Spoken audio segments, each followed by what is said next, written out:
Welcome to Thiru season. So இந்த வீடியோவில் பார்க்க போகிறது ஒரு அவெஞ்சர்ஸ் டூம்ஸ்டே ட்ரெய்லர் வந்துச்சு. அது மட்டும் இல்லாமல் நேஷனல் அவார்டு பற்றி ஒரு பயங்கரமாக டாக்ஸ் போயிட்டு இருக்கு. ஸோ அந்த ரெண்டு விஷயத்தை பற்றி நம்ம பேசுவோம். ஃபர்ஸ்ட் டூம்ஸ்டேயோட ட்ரெய்லர் நேற்று சடனாக வந்துட்டு ஒன்றும் இல்லைங்க, ரேண்டமாக ஒரு யூடியூப் ஓப்பன் பண்ணேன். டக்குன்னு பார்த்தா அவெஞ்சர்ஸ் டூம்ஸ்டே ட்ரெய்லர் வந்துச்சு. ஆக்சுவலாக ஏஐ வச்சுலாம் வீடியோ போட்டுட்டு இருந்தாங்க. அதை வச்சு வந்துட்டு சரி சும்மா ஏஐ தான் இருக்குன்னு நினச்சா மார்வல் போட்டிருந்தாங்க. அதுவும் 10 மினிட்ஸ் ஆகும்ன்றாங்க. சரி நம்மளே போய் ஃபர்ஸ்ட் பார்த்துருண்டா அப்படின்னு நான் ஃபர்ஸ்ட் பார்த்தோன்னே செம்ம ஷாக்கிங் ஆச்சு, செம்ம சர்ப்ரைசிங் ஆச்சு. நான் ட்ரெய்லர் அந்த மாதிரி இருந்துச்சு ட்ரெய்லரு. அப்படின்னு நான் ஃப்ரெண்ட்ஸ் குரூப்லாம் ஷேர் பண்ணி அவங்களே பார்க்க வச்சாச்சு. சரி ட்ரெய்லர்ல சரி அதுக்கப்புறம் வந்து நம்ம கொஞ்சம் கொஞ்சமா டீகோடிங் பண்ணி பார்த்தப்போ நிறைய விஷயம் தெரிஞ்சு. ஃபர்ஸ்ட் நம்ம தோறு பில்டப் தரார். நம்ம யாருக்கு நம்ம டூமுக்கு இதுக்கு முன்னாடி நீங்க அழிச்சதுலாம் ஒண்ணுமே இல்லடா, இதுக்கு முன்னாடி நீங்க சண்டை போட்டீங்களா ஒண்ணும் இல்லடா, இவன் தாண்டா பெரிய தலை, இவன் அழிக்கிறது தானே பெரிய கஷ்டமான விஷயம் அப்படின்னு பேசுவாரு. அடுத்த சீனே வந்துட்டு நம்ம தோர் வந்துட்டு நம்ம டூம் அழிக்க மொத்த பவர் இறக்குவாரு. நம்ம டூம் வந்துட்டு தம்பி இல்லப்பா அப்படின்னு 2 வேர்ல தடுத்து நிறுத்துவாரு. அதெல்லாம் பார்க்கும்போது டேய் என்னடா இவ்வளோ பவர்ஃபுல்லான வில்லனா அப்படின்ற மாதிரி தான் இருக்கும். பங்க பண்ணி விட்டுருப்பாங்க. அதுவும் ஏகப்பட்ட கேரக்டர்ஸை கொண்டு வராங்க. இதில் ஒரு சில விஷயம் தான் காட்டிட்டாங்க, பட் நிறைய விஷயம் படத்தில் சர்ப்ரைசிங்காகவே இருந்துச்சு.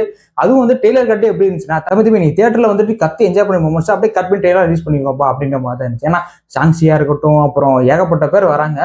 முக்கியமாக ஃபண்டாஸ்டிக் 4, அப்புறம் தண்டர் போல்ஸ், அப்புறம் பழைய அவெஞ்சர், புது அவெஞ்சர் எல்லாரும் வராங்க. மொத்தமா இறக்கி ஒரு பெரிய எக்ஸ்மேன் அப்படின்னு மொத்தமா சம்பவம் பண்ண போறாங்க. ஸோ இவங்க எல்லாரும் சேர்ந்து அந்த ஒருத்தனை எதிர்க்க போறாங்க. ஸோ அந்த ஒருத்தன் எவ்வளவு பவர்ஃபுல்லா இருக்கணும் அப்படின்னு இந்த டெய்லர் பார்க்கும்போது தெரிஞ்சு. ஏன்னா நான் வந்து யோசிச்சதுதான், இவ்வளவு பேரை கூட்டிட்டு வரீங்களே அதுவும் இந்த ஒரு விலை நினைக்கிறதுக்காகவா?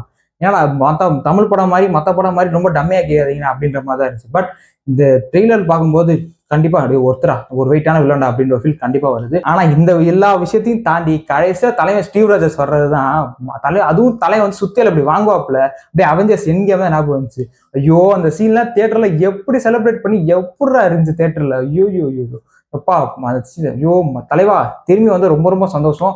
ஆனா அவர் தோர் சொல்ற மாதிரி தான் இது நடக்க வாய்ப்பே இல்லையா, அதை பார்த்து நம்மளும் பேசிட்டு போய் நடக்க வாய்ப்பே இல்லையா அப்படின்ற மாதிரி தான் மகமா இருந்துச்சு அது.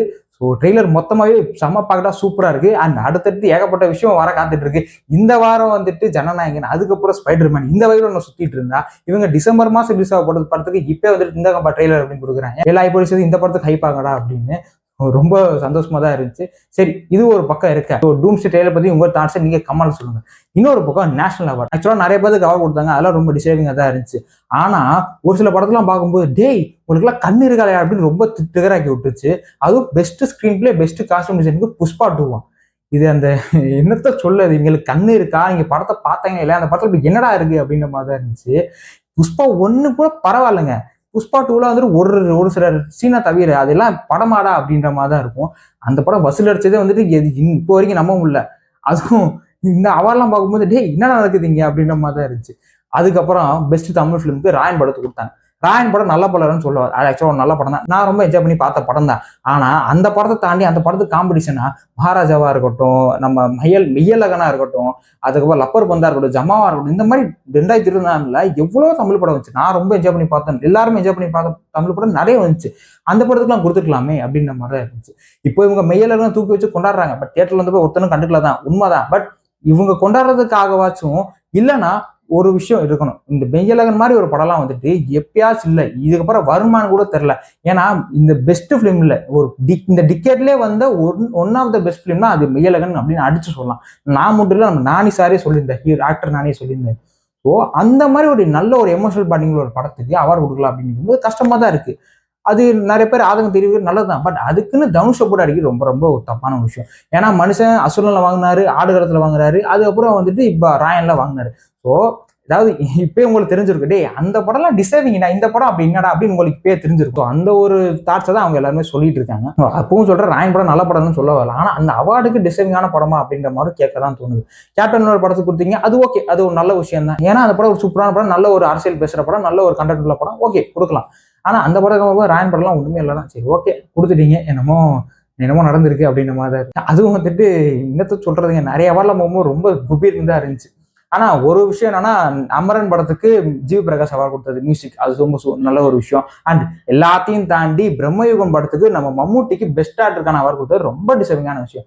ஆனா இது ஒரு நல்ல விஷயம் இருந்தாலுமே சியான் விக்ரம் மனுஷன் தங்களானவே வாழ்ந்துருந்தாரு, அந்த மனுஷன் கொடுத்துருந்தா ரொம்ப சந்தோஷமா இருந்திருக்கும்.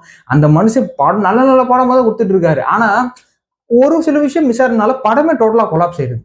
அந்த மாதிரிதான் இருந்துச்சு, அந்த மாதிரிதான் இருக்கு இப்போ வர்ற ஒரு விஷயம்லாம் வந்துட்டு. அந்த மனுஷெல்லாம் வந்துட்டு எப்படி இருந்த மனுஷன் தெரியுமா. ஸோ திரும்பி அந்த மனுஷன் வரணும், எல்லாருமே பதிலடி தரணும்.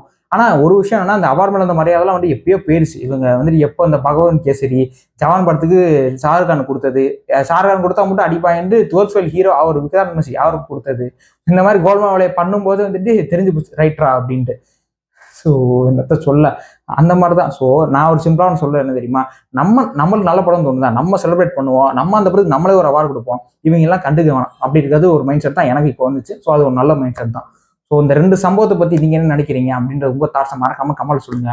அண்ட் மறக்காம சேனல் சப்ஸ்கிரைப் பண்ணிக்கோங்க. இப்போ இதே மாதிரி நிறைய இன்ட்ரெஸ்டிங்கான விஷயத்தை பற்றியும் நிறைய மூவி எக்ஸ்பிளேஷன் மூவி ரிவ்யூஸ் எல்லாமே வர காத்துட்டு இருக்கு.